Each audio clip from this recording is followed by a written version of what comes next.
దాదాపు 500 ఏళ్ల హిందువుల కళ అయోధ్యలో శ్రీరాముడి ప్రాణప్రతిష్ఠతో సాకారమైన వేళ ఎన్నో పోరాటాలు, మరెన్నో వాదనలు, ఇంకెన్నో భేదాభిప్రాయాలు వెరసి శ్రీరాముడి జన్మస్థలం అయోధ్యలో ఆలయ నిర్మాణ కళ నెరవేరింది. దీంతో ఊరువాడ, పల్లె, పట్టణం, దేశమంతా రామనామస్మరణతో మార్మోగింది. మహోజ్వల సాంస్కృతిక వారసత్వాన్ని ప్రతిబింబించే చరిత్రాత్మక ఘట్టం కళ్ల ముందు ఆవిష్కృతమైంది. మన జీవితంలో ముఖ్య భాగమైన శ్రీరాముడి మందిరం అంగరంగ వైభవంగా ప్రారంభం కావడం ప్రతి భారతీయుడు గర్వపడేలా చేసింది. దీంతో దేశంలోనే అతిపెద్ద ఆధ్యాత్మిక కేంద్రంగా మారనుంది అయోధ్య. శ్రీరాముడి భవ్యమైన ఆలయ ప్రారంభంతో అయోధ్య రూపురేఖలన్నీ మారనున్నాయి. మరి అందుకు ఉత్తరప్రదేశ్ ప్రభుత్వం ఎలాంటి కార్యక్రమాలు చేపడుతోంది? నిత్యం లక్షలాది రాకపోకలు సాగించే అయోధ్య పునర్నిర్మాణానికి ఎంత ఖర్చు చేస్తున్నారు? మున్ముందు రోజుల్లో అయోధ్య అభివృద్ధి ఎలా ఉండనుంది? రాష్ట్రానికి, దేశానికి ఎలాంటి ఆర్థిక ప్రయోజనాలు కలిగే అవకాశం ఉంది?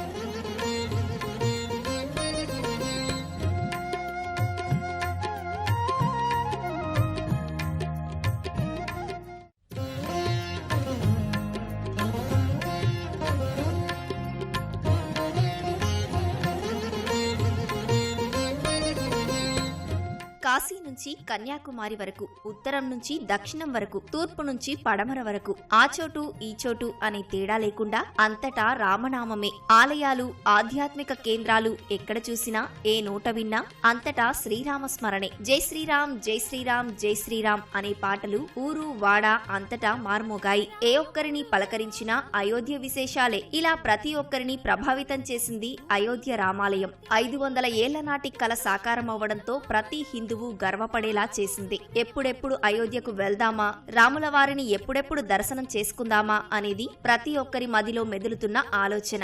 జనవరి 23 నుంచి బాలరాముడిని ప్రత్యక్షంగా వీక్షించేందుకు ప్రపంచవ్యాప్తంగా ఉన్న రామభక్తులు అయోధ్యకు క్యూ కట్టనున్నారు.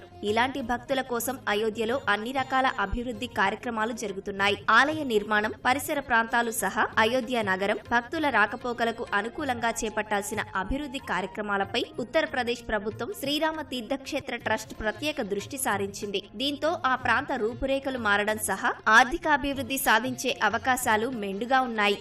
అయోధ్య ఈ పేరు దేశ ప్రజలందరికీ సుపరిచితమే అయినా రాముడి ప్రాణప్రతిష్ఠ అనంతరం చరిత్రలో ప్రత్యేక అధ్యయనానికి నాంది పలికినట్లయింది. రామాలయ శంకుస్థాపనకు ముందు ఓ చిన్న పట్టణంగా ఉండే అయోధ్య నేడు దేశంలోనే అతిపెద్ద ఆధ్యాత్మిక కేంద్రంగా నిలవనుంది. శ్రీరాముడి దర్శనానికి వచ్చే భక్తులతో ఆ ప్రాంతమంతా రామనామస్మరణతో మార్మోగనుంది. ప్రాణప్రతిష్ఠ అనంతరం రాములోరి దర్శనానికి నిత్యం దాదాపు 3 లక్షల మంది భక్తులు వచ్చే అవకాశం ఉందని ఆలయ అధికారులు అంచనా వేస్తున్నారు.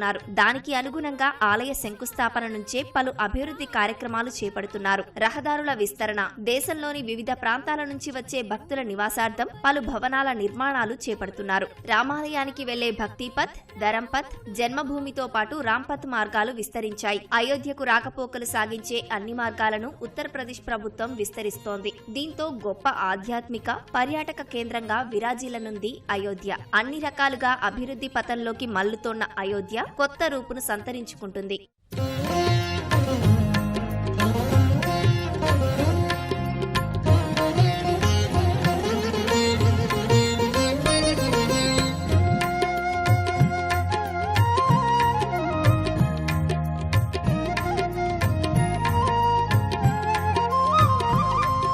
భారత్ అభివృద్ధి చెందిన దేశంగా తీర్చిదిద్దేందుకు అయోధ్య నుంచి వేగం పెరుగుతుందని ఇటీవలే ప్రధాని మోదీ ప్రకటించారు. కోట్లాది ప్రజల ఆకాంక్షలకు అనుగుణంగా నిర్మితమవుతోన్న రామాలయం దేశ ఖ్యాతిని మరింత పెంచనుందని ప్రధాని తెలిపారు. దానికి అనుగుణంగా వేల కోట్ల రూపాయలతో అభివృద్ధి కార్యక్రమాలు చేపడుతున్నట్లు ఆయన వెల్లడించారు. కాగా ఇప్పటికే అంతర్జాతీయ ప్రమాణాలతో రైల్వే స్టేషన్, విమానాశ్రయాలు అయోధ్యలో ప్రారంభమయ్యాయి. ఇదిలా ఉంటే అయోధ్య పునర్నిర్మాణానికి 85,000 కోట్ల రూపాయలతో పలు అభివృద్ధి కార్యక్రమాలను నిర్మాణాలను ఉత్తరప్రదేశ్ ప్రభుత్వం శ్రీరామ తీర్థక్షేత్ర ట్రస్ట్ చేపడుతున్నాయి. ఇలా 2031 నాటికి అయోధ్యను అంతర్జాతీయ స్థాయికి ఆధ్యాత్మిక పర్యాటక ప్రాంతంగా తీర్చిదిద్దనున్నారు. నిత్యం 3 లక్షల మంది భక్తులు దర్శించుకునే అవకాశం ఉన్నందున దానికి అనుగుణంగానే ఏర్పాట్లు చేస్తున్నారు. పర్యాటకాభివృద్ధిలో భాగంగా అయోధ్యలో 875 చదరపు కిలోమీటర్లలో మౌలిక సదుపాయాలు, భవనాల నిర్మాణాలు చేపట్టనున్నారు. 21వ శతాబ్దంలో అంతర్జాతీయ స్థాయిలో ఉండాల్సిన ఆధునిక సౌకర్యాలు, అయోధ్యకు సంబంధించిన విజన్ డాక్యుమెంట్లను architect, urban planar Deekshu Kukreja రూపొందించారు. 8 థీములుగా అయోధ్యను అభివృద్ధి చేస్తున్నారు. దీనికోసం 37 సంస్థలు పనిచేస్తున్నాయి. అయోధ్య నగరాభివృద్ధికి 31,000 కోట్ల రూపాయలు ఉత్తరప్రదేశ్ ప్రభుత్వం ఖర్చు చేయనుంది. జాతీయ రహదారుల అభివృద్ధికి 10,000 కోట్ల రూపాయలు కేటాయించినట్లు అధికారులు చెబుతున్నారు. श्रीराम का भव्य मंदिर तो बन गया, अब आगे क्या? सदियों का इंतजार तो खत्म हो गया, अब आगे क्या? इसलिए मैं कहता हूं, यही समय है, सही समय है. हमें आज से इस पवित्र समय से अगले 1000 साल के भारत की नींव रखनी है. अब हमें सभी देशवासी भव्य दिव्य भारत के निर्माण की सौगंध लेते हैं. देव से देश और राम से राष्ट्र की चेतना का विस्तार. भारत समृद्धि के लक्ष्य तक पहुंचेगा. आने वाला समय अब सफलता का है. भारत के उत्कर्ष का, भारत के उदय का ये भव्य राम मंदिर साक्षी बनेगा. भव्य भारत के अभ्युदय का. तब उस लक्ष्य को प्राप्त करना असंभव नहीं है. ये भारत का समय है और भारत अब आगे बढ़ने वाला है. शताब्दियों की प्रतीक्षा के बाद हम यहां पहुंचे हैं. अब हम रुकेंगे नहीं. हम विकास की ऊंचाई पर जाकर ही रहेंगे. ప్రస్తుతం దాదాపు 80,000గా ఉన్న అయోధ్య జనాభా రానున్న రోజుల్లో 10 రెట్లు అధికమయ్యే అవకాశం ఉంది. వీటన్నిటితో అయోధ్య నగరం ఆర్థికాభివృద్ధి సాధించనుందని ఆలయ నిర్మాణ కమిటీ చైర్పర్సన్ నృపేంద్ర మిశ్రా తెలిపారు. నగరంలో కొత్తగా నిర్మించిన ఎయిర్పోర్ట్, పునరుద్ధరించిన రైల్వే స్టేషన్, రోడ్డు రవాణా వ్యవస్థను మెరుగుపరచడంతో పాటు కొత్త హోటళ్లు, ఇతర ఆర్థిక కార్యకలాపాలు భారీగా పెరగనున్నాయి. ఆలయ ప్రారంభోత్సవం తర్వాత యాత్రికుల పెరుగుదలతో పాటు ఆర్థికంగానూ అనేక రంగాలు లాభపడతాయి. ముఖ్యంగా హోటళ్లు, విమానయానం, ఆతిథ్యం, ప్రయాణ అనుబంధ, సిమెంటు రంగాలు ప్రయోజనం పొందనున్నాయి. దేశ పర్యాటక రంగానికి ఇదో నూతన మోడల్ గా మారనుంది. ఈ చారిత్రక నగరం ఇక నుంచి అంతర్జాతీయ ఆధ్యాత్మిక కేంద్రంగా అవతరించనుంది. పర్యాటకంలో ఆధ్యాత్మిక స్థలాలది ఎంతో కీలక పాత్ర. విహార స్థలాలకు వెళ్లేందుకు స్తోమత చాలని వారు కూడా ఏడాది 2 ఏళ్లకు ఒకసారైనా తాము నమ్మే పుణ్యక్షేత్రాలకు వెళ్లేందుకు ప్రయత్నిస్తుంటారు. ఇలాంటి సందర్భాల్లో కుటుంబం అంతా వెళ్తుంది కనుక రవాణా రంగంతో పాటు హోటళ్లు, రెస్టారెంట్లు, ఇతర వ్యాపారాలకు